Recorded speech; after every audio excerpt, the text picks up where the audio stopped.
પણ તમારી માંગણીઓ એટલી બધી વધી ગઈ કે માતા બોલતી બંધ થઈ ગઈ. એને બોલવું છે, એને કરવું છે, પણ કેવી રીતે?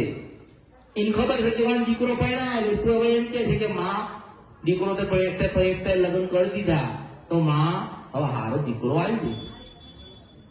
હજી તો પૈણે 2 મહિના ના થયા માં હવે રોજ દીકરો આવ્યો.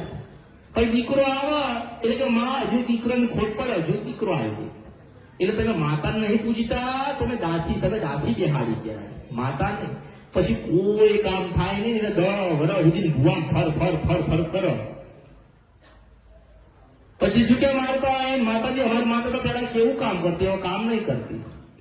અલા માં છે દાસી નથી. તમારી ધીરજ હશે, તમારામાં શ્રદ્ધા ભાવ હશે તો એ કરિયાલ છે. માં છે ને માં કોઈ દિવસ લડતી નથી. તમારા ગુના આ બધું તમને લડે છે. પણ ધીરજ રાખજો, મારા પર શ્રદ્ધા અને વિશ્વાસ રાખજો, અને જે દેવ બતાડું એ દેવની ભક્તિ કરજો. 12 મહિને નહીં તો 2 વર્ષે ને 2 વર્ષે ને 3 વર્ષે તમારી હામું જોશે.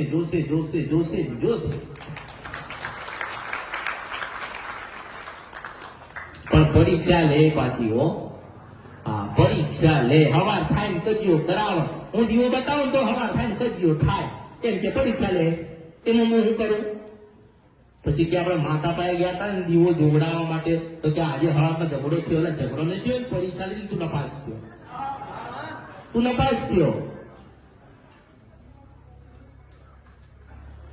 તમે તમારા દીકરા દીકરીઓ ભણવા મોકલો, નપાસ થાય તો એનું કારણ શું હોય? કાં તો બરોબર સમયસર અભ્યાસ નથી કર્યો, કાં તો એનું મન કે ધ્યાન નથી, તો તપાસ છે ને.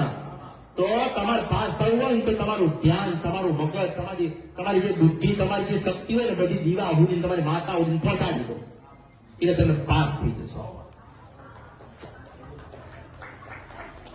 પણ ધીરજ રાખજો, દેવો પર શ્રદ્ધા અને વિશ્વાસ રાખજો. તમારું સારું થશે.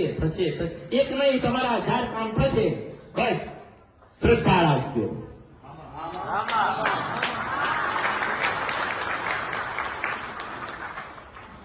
અને મનવા